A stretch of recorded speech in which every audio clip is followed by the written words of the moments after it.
আজি নিযুত মইনা 2.0 শুভাৰম্ভণি। এই আঁচনিৰ দ্বাৰা উপকৃত হ'ব ৰাজ্যৰ 10 লাখ ছাত্ৰ ছাত্ৰী। তাৰে ভিতৰত 1300 শিক্ষাৰ্থীক চেক বিতৰণ টংলা মহাবিদ্যালয়ত। উচ্চ শিক্ষা আহৰণৰ দিশত ছাত্ৰীসকলক আগবঢ়াই নি এখন সবল সমাজ গঢ়াৰ দিশত অসম চৰকাৰৰ মুখ্যমন্ত্ৰীৰ নিযুত মইনা আঁচনিৰ চেক বিতৰণ কাৰ্যসূচী। টংলা মহাবিদ্যালয়ৰ প্ৰায় 1300 শিক্ষাৰ্থীক নিযুত মইনা আঁচনিৰ চেক বিতৰণ বিধায়ক দুৰ্গা দাস বড়োৰ। এই আঁচনিৰ সুবিধাক লৈ সুখী ছাত্ৰীসকল। ওদালগুৰি টংলাৰ পৰা ভাস্কৰ জ্যোতি শইকীয়াৰ ৰিপৰ্ট, ডিজিটেল আছাম লাইভ।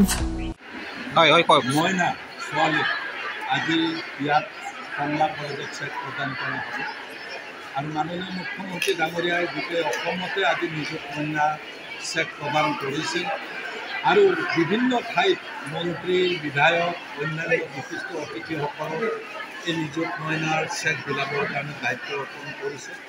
মোক টংলা কলেজত আজি এই দায়িত্বটো অৰ্পণ কৰিছিল। ইয়াত প্ৰায় 1300 ছাত্ৰী আজি নিযুত মইনাৰ চেক ল'ব আৰু এই সন্ধিক্ষণত অসমৰ মুখ্যমন্ত্ৰী ডাঙৰীয়াই আমাৰ ছাত্ৰীসকল যাতে আধাতে পঢ়া শেষ নকৰি তেওঁলোকে জীৱনৰ যি পঢ়া যি ইউনিভাৰ্চিটিলৈকে কমপ্লিট কৰিব পাৰে, ধনী দুখীয়া আটাইয়ে সেই সুবিধাটো মুখ্যমন্ত্ৰী ডাঙৰীয়াই যিটো ব্যৱস্থা গ্ৰহণ কৰিছোঁ অতি প্ৰশংসনীয় ব্যৱস্থা।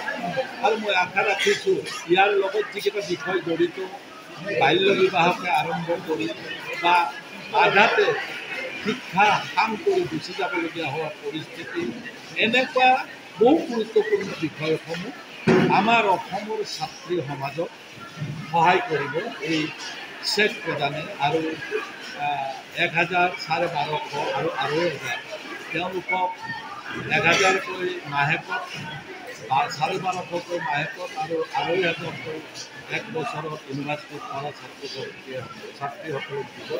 এইটো মই বিধায়ক হিচাপে মাননীয় মুখ্যমন্ত্ৰী ডাঙৰীয়াই যি সিদ্ধান্ত লৈছে, গুৰুত্বপূৰ্ণ সিদ্ধান্ত, নাৰী সমাজৰ ভৱিষ্যতে সমাজ গঢ়াৰ ক্ষেত্ৰত, শিক্ষিত সমাজ গঢ়াৰ ক্ষেত্ৰত যথেষ্ট সহায়।